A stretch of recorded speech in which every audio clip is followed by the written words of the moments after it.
ফিলিস্তিন সংকটে আমরা কাঁধে কাঁধ মিলিয়ে দাঁড়ানোর জন্যে আপনার মুসলমান হওয়া শর্ত নয়। আপনি যদি একজন মানুষ হয়ে থাকেন তাহলে আপনি গাজাবাসীদের দুঃখে তাদের পাশে দাঁড়াবেন। এটা এমন একটা সংকট নয় যেটা শুধু ধর্মের সাথে সম্পৃক্ত। আপনি যদি একজন মানুষ হয়ে থাকেন, আপনার মধ্যে মানবতাবোধ থেকে থাকে, তাহলে আপনি ঘরে বসে থাকতে পারবেন না।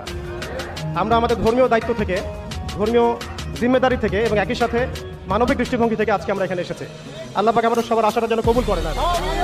দ্বিতীয় কথা হচ্ছে আমাদের নিয়াতটাকে বিশুদ্ধ করতে হবে এবং আমাদের ইখলাসটা ঠিক রাখতে হবে। আমরা এখানে কোনো আইওয়াশ বা শোডাউন করতে আসি নাই। আমরা এখানে এসেছি আমাদের মাজলুম ভাইদের পাশে দাঁড়াতে, তাদের পক্ষে দু একটা কথা বলতে। আপনি প্রশ্ন করতে পারেন যে আমরা যদি এখানে মিছিল করি, সমাবেশ করি বা মিটিং করি, এতে কি আমাদের বেশি ফায়দা না গাজাবাসীদের বেশি ফায়দা? আমি আপনাকে জানাবো এতে আমাদের ফায়দাটা বেশি গাজাবাসীদের চাইতে।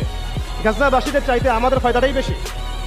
অন্তত আমাদের মধ্যে সচেতনতা আসবে এবং গাজাবাসীদের পরিণতি আমাদের উপর আসার আগেই আমরা প্রস্তুতি গ্রহণ করার একটা প্রয়াস পাবো ইনশাআল্লাহ। এখন প্রশ্ন হচ্ছে আমরা এখানে কেন এসেছি? একটা গণহত্যার প্রতিবাদ করতে।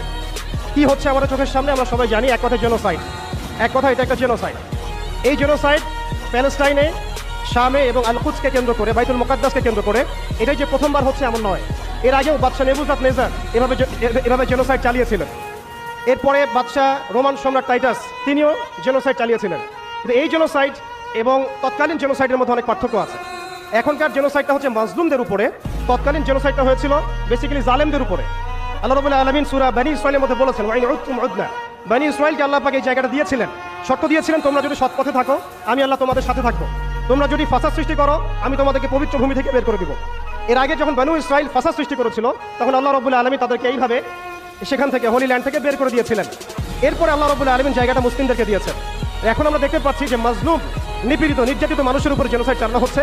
আর এই জেনোসাইডের আরেকটা বৈশিষ্ট্য আছে, এটা গোপনে হচ্ছে না, এটা লুকিয়ে হচ্ছে না, এটা মানুষ লোকচক্ষুর আড়ালে করছে না, বরং এটা লাইভ স্ট্রিম করে মানুষ করছে। এখন প্রশ্ন হচ্ছে এই জেনোসাইডটা কারা করছে? আমি এখানে জাস্ট উঁচু গলায় চিল্লায় কয়েকটা কথা বলবো, চলে যাবো এই জন্য আসে নাই। আপনাদেরকে আমি জাস্ট কয়েকটা পয়েন্ট টাচ করতে এসেছি, এটা আপনাদের সবার জন্যই কাজে দেবেন ইনশাআল্লাহ। প্রথম কথা হচ্ছে এই জেনোসাইডটা হচ্ছে, এটা আমাদেরকে স্বীকৃতি দিতে হবে।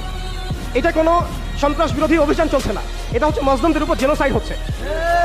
এটা সবার আগে আমাদের মাথায় হজম করতে হবে। এটা কোনো সন্ত্রাস বিরোধী বিদ্রোহ না, সন্ত্রাস বিরোধী কোনো মুভমেন্ট না। হামাসের ভাইরা সন্ত্রাসী নয়, হামাসের ভাইরা সন্ত্রাসী নয়, তারা স্বাধীনতা কামে এবং তাদের উপরে এটা জুলুম হচ্ছে, জেনোসাইড হচ্ছে। তাই জেনোসাইডকে জেনোসাইড বলে স্বীকৃতি দেওয়া এটা সবার আগে আমাদের দাবি। দ্বিতীয় কথা হচ্ছে